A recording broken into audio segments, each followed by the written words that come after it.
15 heures, c'est l'heure de votre journal. Madame, Messieurs, bonjour, bienvenue. Tout de suite, voici les titres de cette édition. À l'Assemblée nationale s'est tenue aujourd'hui la deuxième session ordinaire de l'année 2023 pour examiner un ensemble crucial de projets de textes législatifs. Et au moins 15 personnes ont trouvé la mort et 30 blessés dans l'explosion d'un camion-citerne qui s'était renversé dans le centre du Libéria.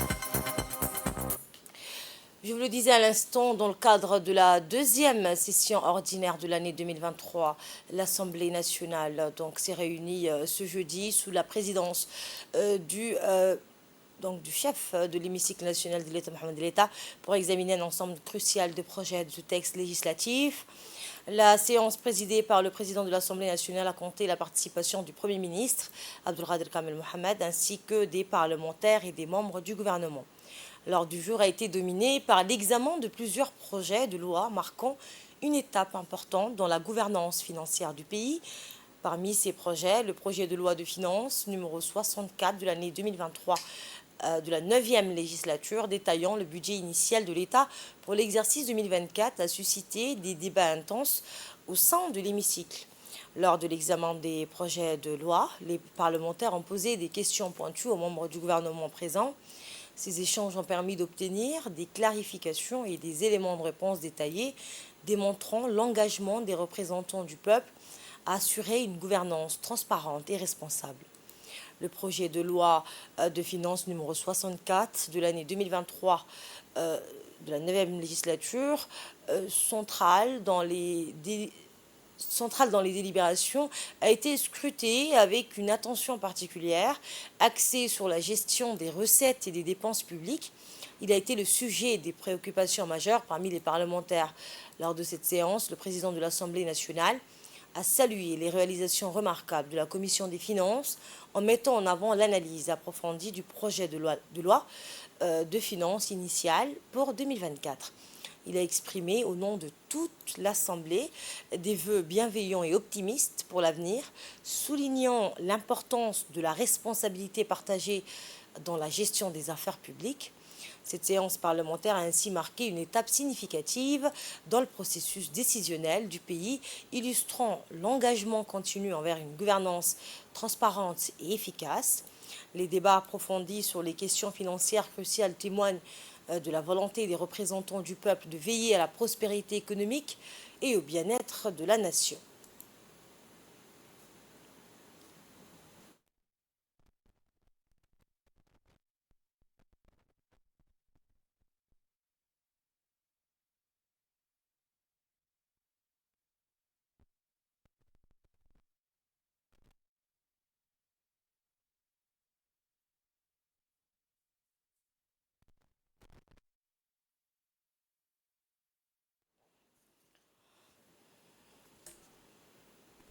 À la une également, hier, au sein du ministère de l'Éducation nationale et de la formation professionnelle, a eu lieu la cérémonie de signature pour l'extension du lycée de Mouloud, présidée par le ministre de l'Éducation nationale et de la formation professionnelle, Mostafa Mohamed Mahmoud. Cet événement, donc important pour le développement de la communauté de Mouloud, a réuni divers acteurs, parmi lesquels figuraient les hauts responsables du ministère de l'Éducation nationale, l'ambassadeur du Japon à Djibouti, et les membres du comité pour le développement de Mouloud, dont le vice-président Ahmed Mahmoud Abaneh. L'accord signé prévoit la construction de 2 salles de classe et d'une bibliothèque pour les élèves de seconde de Mouloud dans la région de Dikil. Cette initiative, soutenue par le ministère de l'Éducation nationale et le Japon, vise à renforcer l'infrastructure éducative locale. La présence du comité pour le développement de Mouloud témoigne de l'engagement communautaire en faveur de l'éducation. Il est important de souligner que le Japon finance ce projet par le biais de son programme de micro-projets, témoignant ainsi de l'engagement du Japon envers l'éducation à Djibouti. Écoutez justement l'ambassadeur du Japon à Djibouti.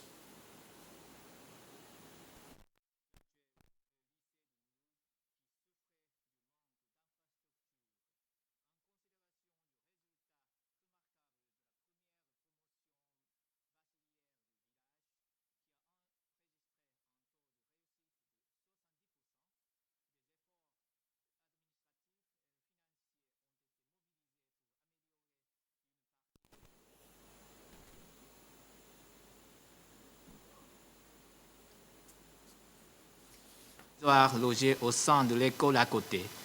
Au vu du besoin existant, que l'ambassade a décidé de financer ce projet par le biais de son programme de micro-projets. Après la Deuxième Guerre mondiale, le Japon a attaché beaucoup d'importance à l'éducation pour garantir le développement socio-économique du pays. C'est ainsi que le Japon de l'époque avait réussi à assurer une haute croissance économique grâce au renforcement des capacités humaines du peuple japonais. Cette expérience a amené le gouvernement japonais à mettre l'accent sur l'éducation dans sa politique d'aide au développement.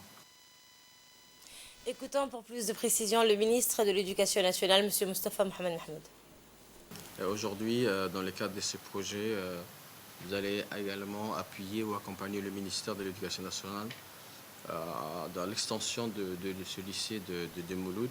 Un lycée flambant neuf que nous avons avec, sur fonds propres sur le budget national pu financer. Et ça, vraiment, vous l'avez très bien dit, nous avons été très encouragés par les très bons résultats des élèves du baccalauréat de 2 sessions précédentes qui ont donné de très bons résultats.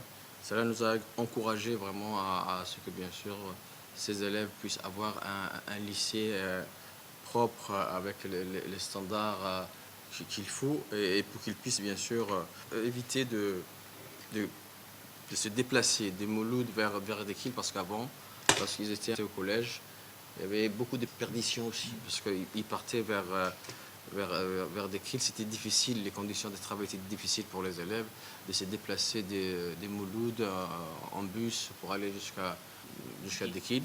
On a commencé petit à petit. Nous avons fait des classes à l'intérieur des collèges, des classes lycées, secondes, et ces élèves-là ont donné de très bons résultats.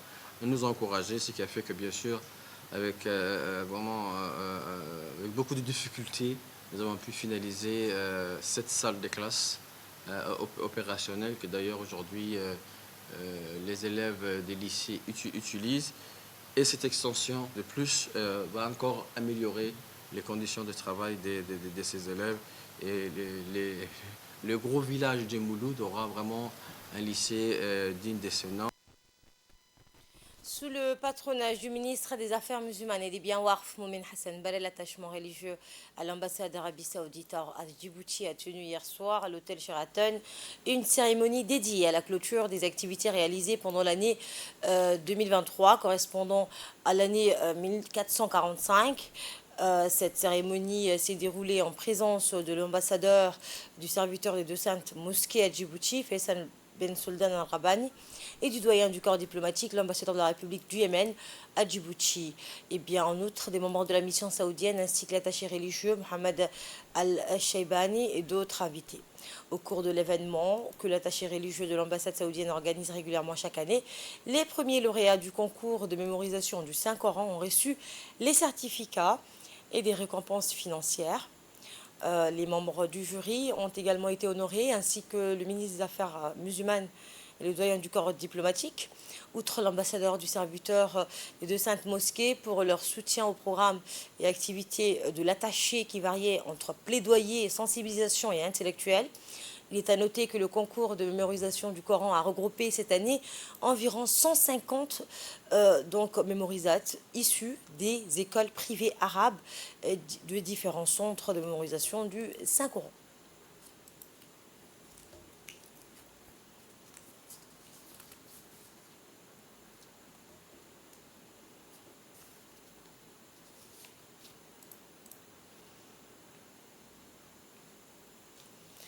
Dans son discours, le ministre des Affaires musulmanes et des biens Warf, Moumin Hassan Baleh, a exprimé son grand plaisir de participer à cette cérémonie de clôture des activités de l'attachement religieux à l'ambassade saoudienne et d'honorer les premiers lauréats du concours de mémorisation du Saint-Coran. Il a salué les efforts de l'ambassadeur de l'Arabie Saoudite à Djibouti pour renforcer et approfondir les relations fraternelles et la coopération conjointe existante entre le Royaume d'Arabie Saoudite et la République de Djibouti dans divers domaines d'intérêt commun. D'autre part, le ministre a salué le rôle central des instituts et écoles saoudiens à Djibouti pour préparer les générations qui servent le pays et la société avec sincérité et dévouement, et a félicité les lauréats du concours ainsi que les personnels de l'attachement religieux de l'ambassade du Royaume d'Arabie Saoudite pour l'organisation de ces activités. À la une également, le général de corps d'armée Zakaria Cheikh Ibrahim, chef d'état-major général des armées, a honoré de sa présence l'école militaire de Hol où s'est déroulée la cérémonie de clôture du stage de certificat militaire élémentaire. Cette formation a réuni 122 stagiaires représentant divers corps et formations, parmi lesquels figuraient des membres de la garde côtière djiboutienne et de la gendarmerie nationale.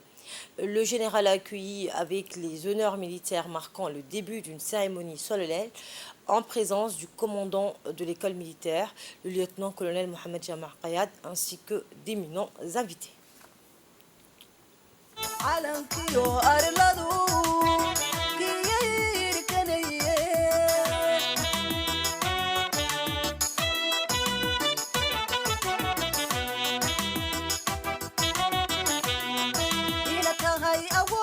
Par le personnel instructeur, ainsi qu'un détachement des personnels de soutien permanent de l'école militaire, lieutenant-colonel Mohamed Zama, chef de corps de l'école militaire présent Goulette de Rolol.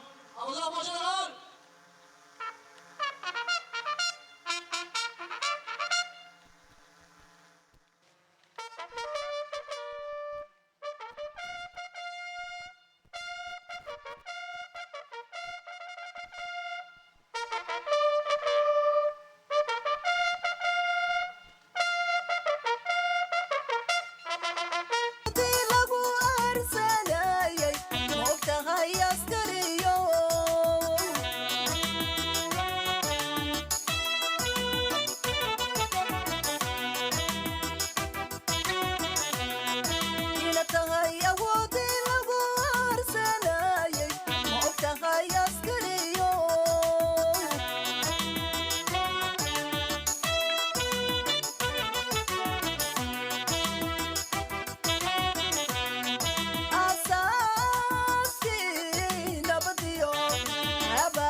La cérémonie a débuté donc par la lecture d'un verset du Saint-Coran. Par la suite, le commandant de l'école militaire a prononcé un discours mettant en avant l'importance cruciale de la formation militaire.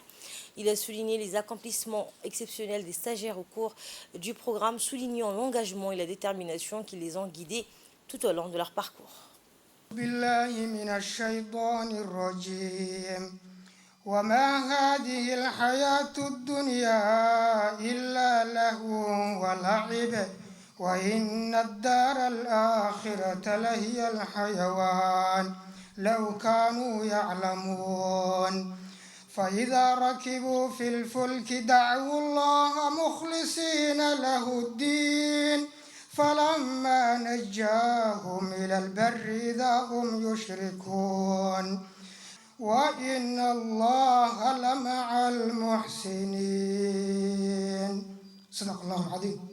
C'est avec un très fort enthousiasme, doublé d'une profonde reconnaissance, que le personnel de l'école militaire vous accueille en ces lieux emblématiques, creuset de la formation du soldat, pépinière du combattant et maison mère des cadres sous-officiers des forces armées djiboutiennes.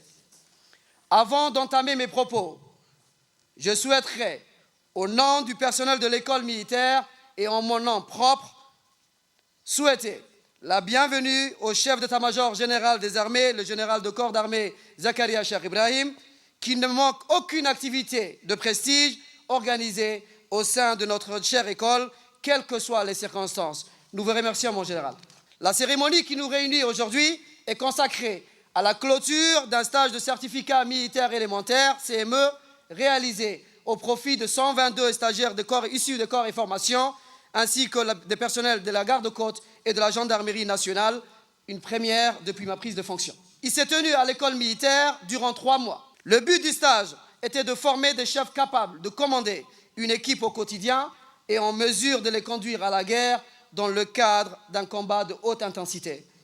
Complément indispensable de notre académie militaire, les autres fera sortir des sergents qui occuperont une place charnière dans nos unités et constitueront la colonne vertébrale de nos unités. Ils seront aussi préparés, Inch'Allah, à être d'abord des combattants et puis des chefs qui commanderont et formeront à leur tour. Mon général, chers invités, toutes ces actions ne sauraient être réalisées sans le soutien ô combien indéfectible du chef d'état-major général des armées, le général de corps d'armée Zakaria Cheikh Ibrahim, qui est particulièrement attaché au développement de cette école. Chers stagiaires, durant votre séjour à l'école militaire, vous avez souffert, parfois douté de vos aptitudes, mais vous avez le mérite de n'avoir pas lâché en cours de route et le résultat est au rendez-vous.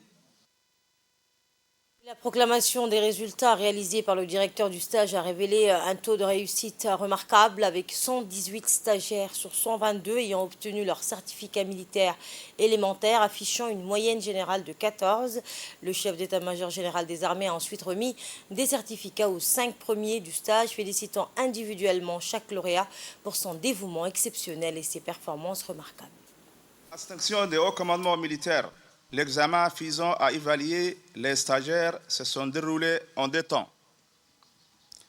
Une première phase de combat pratique où les stagiaires ont été évalués sur le rôle de chef d'équipe au combat. Une deuxième phase de contrôle de savoir et savoir-faire acquis par les stagiaires sous la forme de rallye ainsi qu'une brève de tir et de marche commando de vendredi 22 au lundi 25 décembre 2023.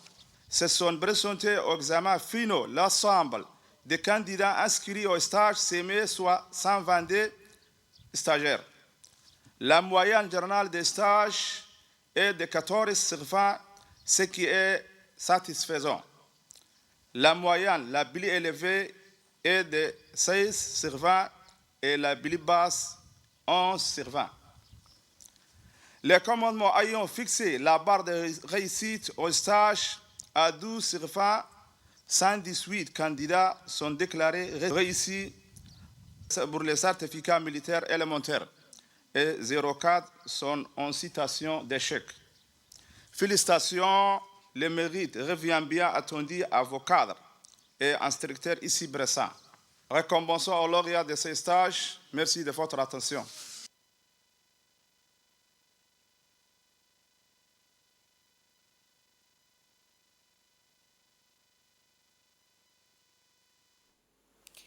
Et en signe de respect envers les héros tombés au service de la nation, le général de corps d'armée Zakaria Cheikh Ibrahim, chef d'état-major général des armées, les officiers présents et les honorables invités ont participé au dépôt de gerbes en l'honneur des martyrs. Des prières spéciales ont été formulées pour commémorer le sacrifice héroïque de ceux qui ont donné leur vie pour la sécurité et la défense de la nation.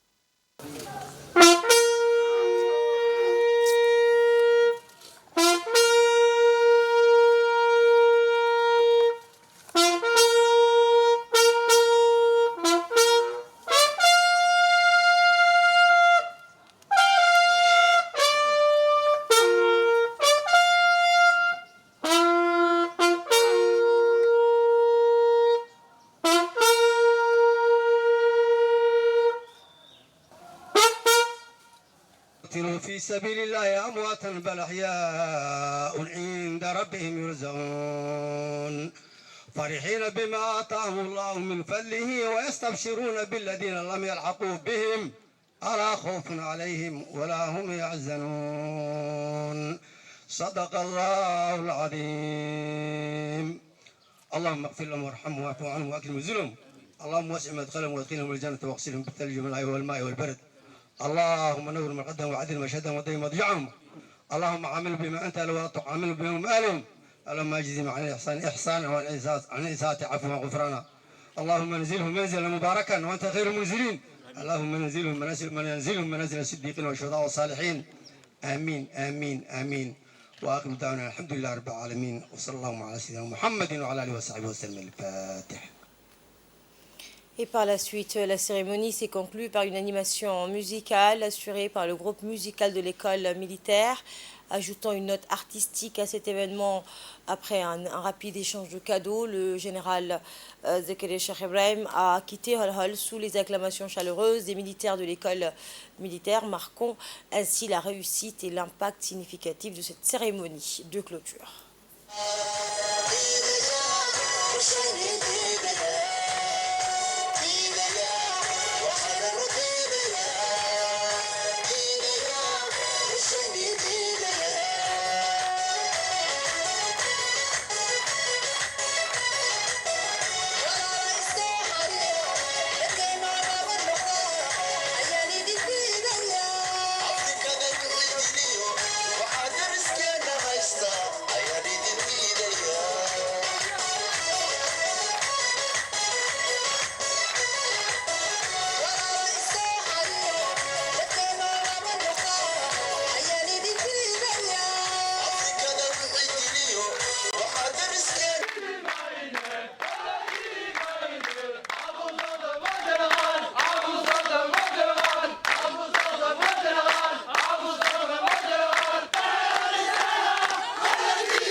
La Commission nationale des droits de l'homme, la CNDH et l'Organisation internationale pour les migrations, l'OIM de Djibouti ont officiellement scellé aujourd'hui un partenariat crucial en signant une convention de coopération visant à renforcer leur collaboration dans la protection des droits humains et le soutien aux migrants. Les documents ont été paraphés par le président de la CNDH, Ali Soubani Ateye, et Mme Tanja Pacifio, chef de mission de l'OIM à Djibouti. Ce mémorandum d'entente s'articule autour de 3 objectifs principaux. Dans un premier temps, il vise à renforcer la protection des droits des migrants en consolidant les mécanismes de sauvegarde de leurs droits et en sensibilisant la communauté migratoire à leurs droits.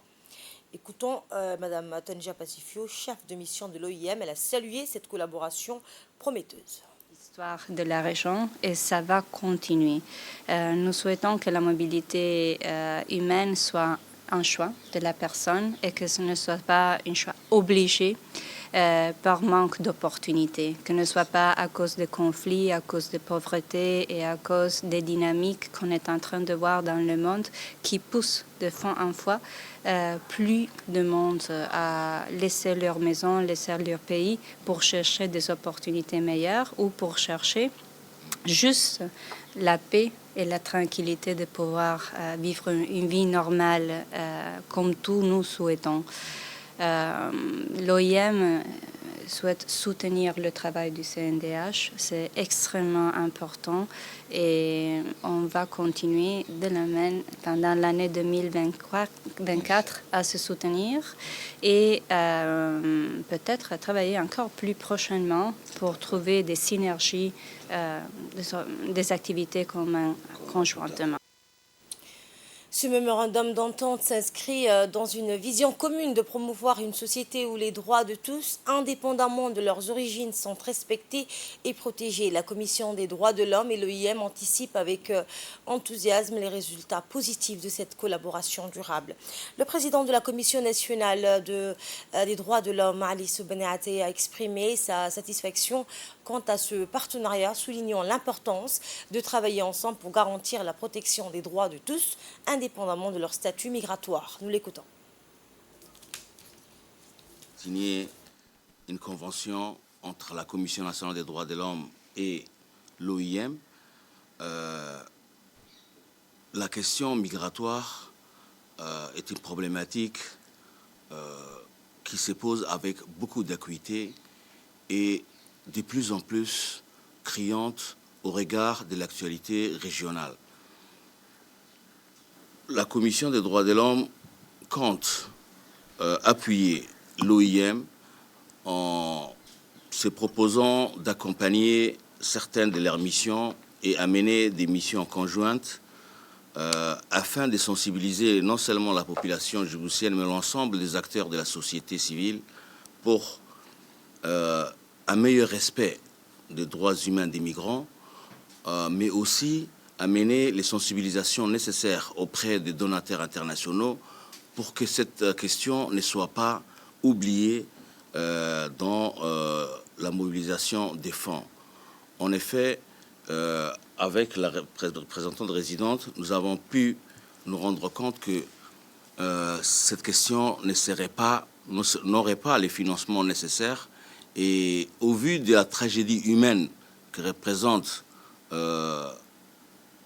les trajets des migrants et les difficultés qu'ils encourent et les souffrances multiples, nous pensons que continuer à apporter les fonds nécessaires aux missions que conduit l'OIM est une nécessité impérieuse et nous encourageons à continuer à mener leur mission. Je vous le disais, en titre, au moins 15 personnes ont trouvé la mort et 30 blessés dans l'explosion d'un camion-citerne qui s'était renversé dans le centre du Libéria.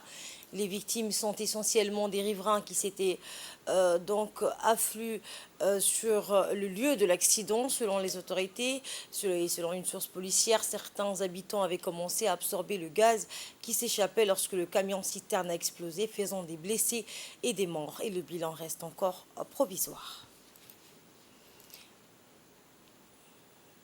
Et c'est ainsi que se referme cette édition de la rédaction. Merci de votre aimable attention. J'aurai le plaisir de vous retrouver à ce soir à 22h pour un nouveau journal. Agréable week-end à toutes et à tous.